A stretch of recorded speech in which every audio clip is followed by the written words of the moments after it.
Laudetur Jesus Christus, Saint-Père, Laudetur. Mes frères et sœurs, une question m'a été posée aujourd'hui. Pourquoi prier pour les morts? Est-ce que la prière pour les morts est légitime? Quels sont les fondements bibliques de la prière pour les défunts? Depuis la fondation de l'Église catholique, elle a toujours prié pour les défunts jusqu'au XVIe siècle. C'est-à-dire, elle admet le purgatoire faisant partie de l'eschatologie. Cela même, par le mot purgatoire n'est pas cité, même si le mot purgatoire n'est pas cité explicitement dans la Bible. Le purgatoire manifeste le plus clairement non seulement l'amour de Dieu pour les hommes, mais surtout sa piété et sa miséricorde et sa volonté de sauver tous les hommes. Ceux qui meurent dans la grâce et l'amitié des dieux, mais imparfaitement purifiés, bien qu'assurés de leur salut éternel, souffrent après leur mort une purification, afin d'obtenir la sainteté nécessaire pour entrer dans la joie du ciel. C'est pourquoi les catholiques prient pour les défunts. Et pourtant, force est de reconnaître qu'une bonne partie des chrétiens de notre temps ont définitivement classé cette doctrine parmi les traités ou les dévotions démodées du siècle dernier.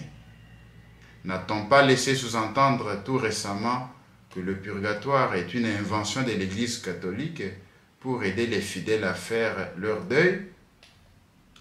Cette suspicion concernant la doctrine catholique sur le purgatoire n'est pas nouvelle, puisque nos frères orthodoxes et surtout nos frères protestants la nient clairement. Ils nous rappellent souvent que la doctrine sur le purgatoire n'a pas été l'objet d'une déclaration officielle et formelle de l'Église avant le XIIIe siècle. Ils reprochent à cette doctrine son manque d'enracinement biblique. Il existe un grand nombre de textes dans la Bible qui évoquent la vie du croyant comme une purification des péchés, pouvant porter à étayer la doctrine du purgatoire.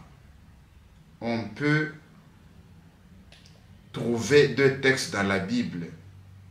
Deuxième livre des Maccabées, chapitre 12, du 40e au 45e verset. Cet enseignement s'appuie aussi sur la pratique de la prière pour les défunts, dont parle déjà la Sainte Écriture. Voilà pourquoi Judas Maccabée fit faire ce sacrifice expiatoire pour les morts, afin qu'ils fussent délivrés de leurs péchés. 2 Maccabées, chapitre 12, verset 46. Nous pouvons faire plusieurs observations sur ces textes. Les soldats étaient morts en luttant pour leur pays, la nation élue par Dieu. Leur idolâtrie a donc été considérée comme moins grave. Mais en portant sur eux des idoles, ils avaient péché réellement contre Dieu. Les textes indiquent cependant la possibilité d'obtenir le pardon et surtout l'expiation après la mort. Le défunt conserve la possibilité de bénéficier de la prière du peuple et du sacrifice expiatoire offert à Jérusalem. L'attitude de Judas Maccabée approuvée et louée par la géographe semble indiquer l'existence d'une pratique déjà établie chez les Juifs. L'absence d'une illustration explicite du purgatoire au niveau thématique et réflexif est compensée par la force de la pratique. Plusieurs pères de l'Église ont vu dans ces passages un fondement de la doctrine du purgatoire. Le deuxième texte sur lequel on peut se baser pour fonder bibliquement le purgatoire, c'est 1 Corinthiens chapitre 3 du 10e au 15e verset. Voici ce que dit Saint Paul, que chacun prenne garde à la manière dont il bâtit des fondements. En effet, nul n'en peut poser d'autre que celui qui s'y trouve, c'est-à-dire Jésus-Christ. Que si sur ces fondements on bâtit avec de l'or, de l'argent, des pierres précieuses, du bois, du foin, de la paille, l'œuvre de chacun deviendra manifeste. Le jour en effet la fera connaître, car il doit se révéler dans le feu, et c'est ce feu qui éprouvera la qualité de l'œuvre de chacun. Si l'œuvre bâtie sur le fondement subsiste,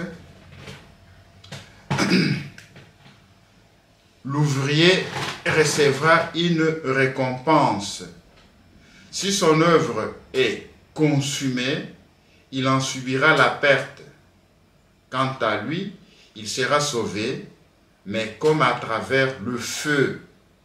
Ces textes dont l'interprétation exégétique a été très contrastée semblent indiquer que l'homme qui vit chrétiennement, mais avec des imperfections, peut se sauver, mais au moyen d'une purification.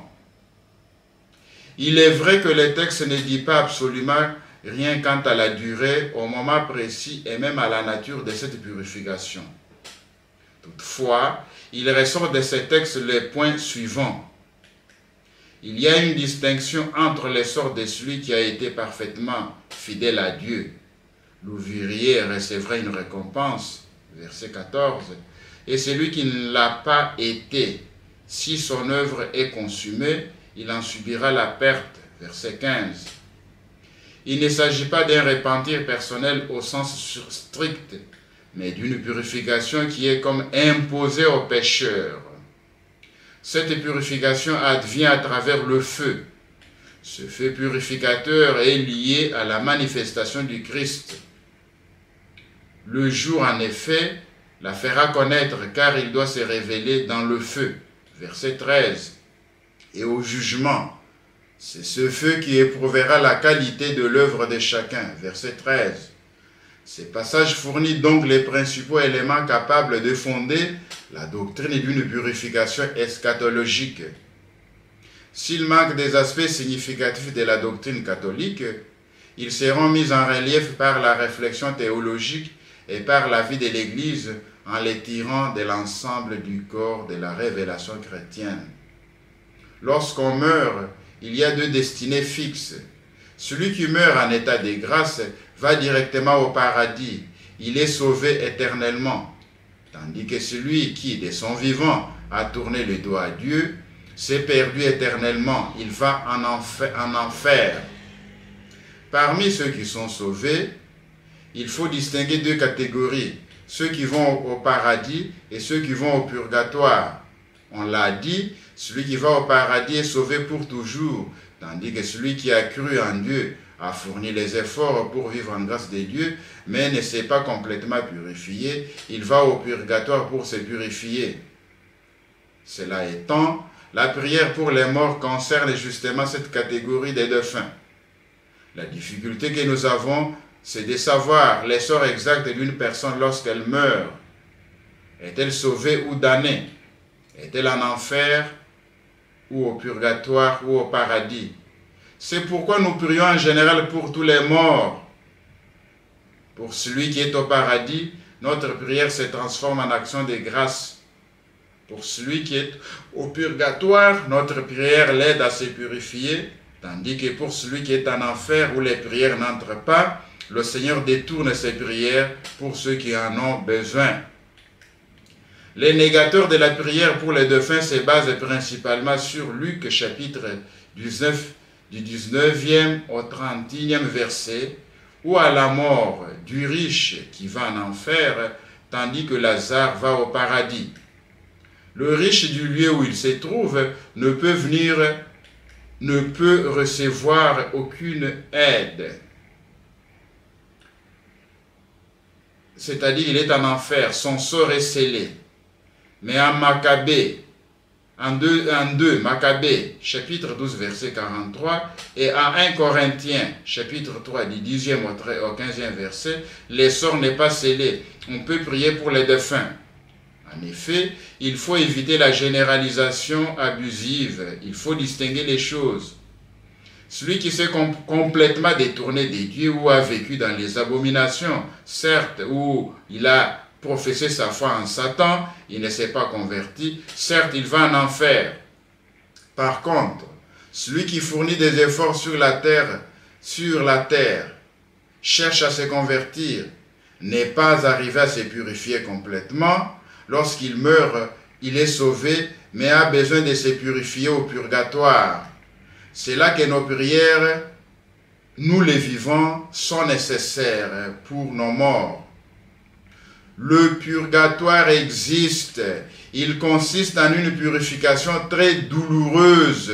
Cette purification débarrasse l'âme du défunt d'une rouille, c'est-à-dire de ce qui fait obstacle à l'éclatement en gloire du degré de charité atteint au terme du pèlerinage terrestre. La souffrance au purgatoire dépasse les plus grandes souffrances de la terre, tout simplement parce que cette souffrance naît d'un désir dévorant de contempler l'amour infini. Au purgatoire, la souffrance est vécue dans la paix et dans l'espérance. L'âme, en effet, a la certitude de voir Dieu. Elle sait aussi que les voies de Dieu sont amour et vérité. C'est pourquoi elle suit allègrement. Les baptisés cheminant encore sur cette terre peuvent aider leurs frères et sœurs séjournant dans le purgatoire de l'ardent désir des dieux. Cette aide s'appelle un suffrage. Il y a diverses formes de suffrage. Le suffrage le plus précieux consiste à offrir les sacrifices de la messe, donc de l'Eucharistie, pour les saintes âmes du purgatoire. On leur applique ainsi, selon une mesure que Dieu seul connaît, l'offrande de l'agneau sans tache, l'offrande qui enlève le péché du monde. D'une manière générale, toute prière, si humble soit-elle, pour les âmes du purgatoire, les achemine vers la pleine lumière en vertu de ce qu'on appelle la communion des saints. Accomplir enfin les œuvres de la miséricorde est d'un grand secours pour soulager les âmes du purgatoire. Ces suffrages, et autres encore pour nos bonnes amies souffrantes, constituent un véritable acte de charité. En leur procurant, nous ressemblons au bon samaritain qui, selon la parabole évangélique, conduit à l'hôtellerie sur sa propre monture le blessé qui, gisant au bord du chemin par où il est passé. Ceux qui ont eu le souci d'aider les âmes du purgatoire s'entendront dire au dernier jour par Jésus lui-même: « J'étais en prison et vous m'avez visité. » Plusieurs mystiques et saints ont livré des témoignages de l'existence du purgatoire. Il y en a qui sont allés au purgatoire. Le Seigneur les a amenés au purgatoire. Ils décrivent le purgatoire. Le Seigneur leur a révélé aussi le purgatoire. Nous pouvons citer notamment Saint Augustin, Grégoire le Grand, Saint Jean Chrysostome. Et ceux-ci ont fait une doctrine vaste et enrichissante de la foi sur le purgatoire. La mystique autrichienne Maria Sima, celle-ci avait des visions. Il y a des fois que les âmes du purgatoire la visitaient et venaient demander des prières de suffrage ou des messes de suffrage. Elle informait les membres des familles restant sur la terre en disant par exemple: remettez-elle bien, faites dire tel nombre de messes, alors votre parent qui est décédé sera délivré. Et les parents le faisaient et la personne, le défunt était délivré du purgatoire, il montait au ciel. Il y a même des fois que le défunt venait chez Maria Sima, il disait: voyez, je suis au purgatoire parce que je fais ceci, cela. Voyez dans la maison, à tel endroit, il y a tel objet. C'est un objet d'autrui que j'avais volé, que mes parents qui sont restés sur la terre prennent cet objet-là, qu'ils aillent le remettre et qu'ils fassent célébrer des messes. Et les choses s'est passées exactement comme ça. Les parents étaient étonnés du fait que Maria Sima leur disait exactement l'endroit où était caché l'objet volé. Et une autre sainte mystique, c'est Sainte Catherine de Gênes. Il y a aussi Sainte Faustine. Ces deux ont vécu une expérience et l'ont racontée en détail. Il y a aussi les voyants de Fatima qui ont vu le purgatoire, l'enfer, le paradis, et même le voyant aussi des Medjugorje, la Sainte Visca, et un autre voyant, la Sainte Vierge Marie, est venu le prendre et les a amenés au ciel, au paradis donc, au purgatoire et en enfer. Et ils décrivent ces lieux. Alors, il y a aussi Sainte Catherine des Siennes et d'autres saints encore qui ont eu des visions et des révélations sur le purgatoire. Refuser de prier. Je ne voudrais pas convaincre ceux qui ne veulent pas prier. Mais un jour, lorsque nous mourrons, la vérité éclatera. Ils regretteront n'avoir pas prié en suffrage de défunt. Et comme eux ne prient pas pour le défunt, cela signifie que dans leur confession religieuse, on ne priera pas aussi pour eux. C'est dommage, je regrette. Lorsqu'il y aura l'illumination des consciences, peut-être certains comprendront les erreurs des sectes, des autres confessions religieuses qui s'inspirent du protestantisme, c'est-à-dire de Martin Luther qui avait tout rejeté. C'est une erreur croire en la doctrine de Martin Luther, l'erreur du protestantisme. Je le répète, je n'ai pas la prétention de changer votre point de vue, mais un jour, même lorsque nous serons déjà morts, nous aurons accès à toute la vérité. Mais pour vous, ça sera trop tard. Alors, pour terminer, récitons cette prière que les catholiques récitent le plus souvent pour leurs défunts. Je la récite en latin, notre langue liturgique. Requiem aeternam dona eis Domine, et lux perpetua luceate eis, requiescante in pace. Amen. C'est-à-dire le repos éternel dont leur Seigneur et que la lumière éternelle brille sur eux. Amen. Laudetur Jesus Christus, Semper Laudetur.